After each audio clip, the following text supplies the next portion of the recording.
Baghdad ثقافت کا ایک عظیم مرکز تھا۔ یہ حنفی اور حنبلی فقہ کا گھر تھا۔ بغداد کی مسجدیں خصوصاً جامع المنصور علوم کے بڑے مرکز تھے۔ کتابوں کی دکانوں کی کثیر تعداد جو بعض اوقات ادبی مراکز کا درجہ رکھتی تھیں، ان سے ظاہر ہوتا ہے کہ وہاں تہذیب و ثقافت کی سرگرمیاں کس قدر وسیع پیمانے پر جاری تھیں۔ اس کے شاعروں، مورخوں اور علماء کی اتنی زیادہ تعداد تھی کہ بیان نہیں کی جا سکتی۔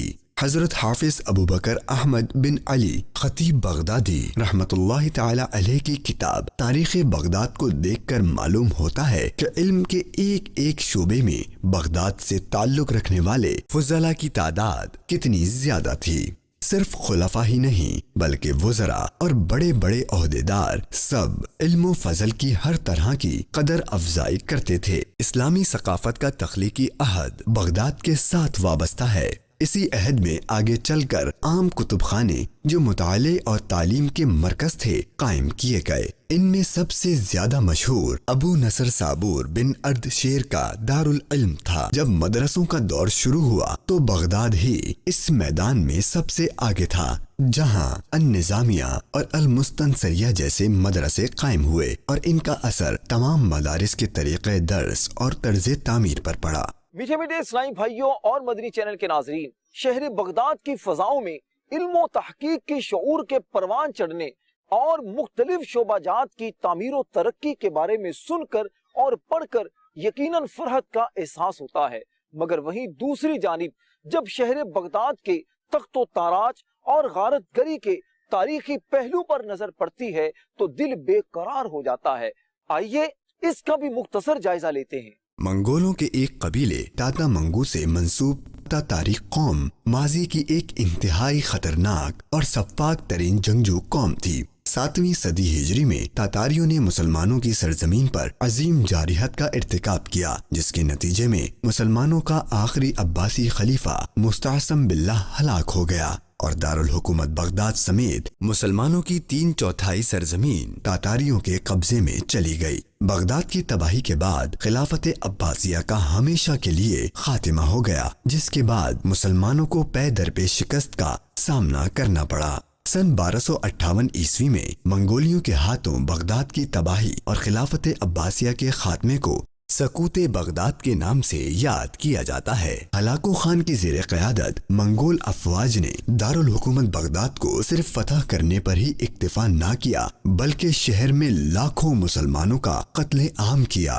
اور کتب خانوں کو بھی نظر آتش اور دریا برد کر دیا۔ بیت الحکمت جو بے شمار قیمتی تاریخی دستاویزات اور طب یعنی میڈیکل سے لے کر علم فلکیات یعنی ایسٹرونومی تک کے موضوعات پر لکھی گئی کتابوں کا گھر تھا، اس کو بھی تباہ کر دیا گیا۔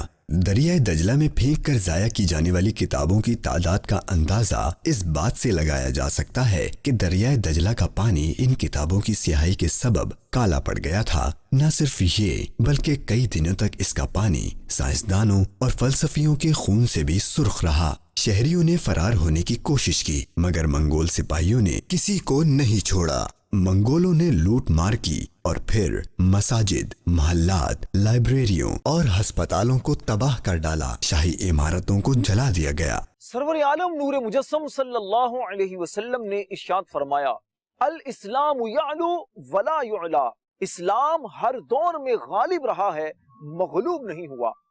تاریخ کے مختلف ادوار میں اسلام کو سخت آزمائش کا سامنا رہا، مگر اہل اسلام کے عزم و استقلال اور اولیاء کرام کی انتھک محنت کی بدولت اسلام کو پھر بلندی اور عروج نصیب ہوا۔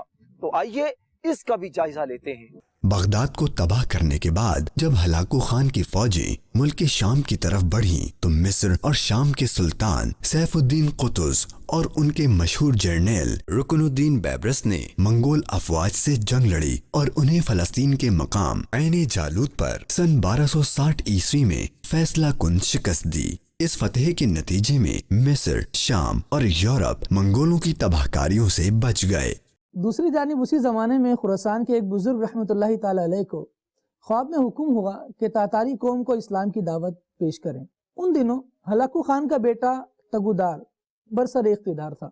آپ رحمۃ اللہ تعالی علیہ سفر کر کے تگودار کے پاس تشریف لے آئے۔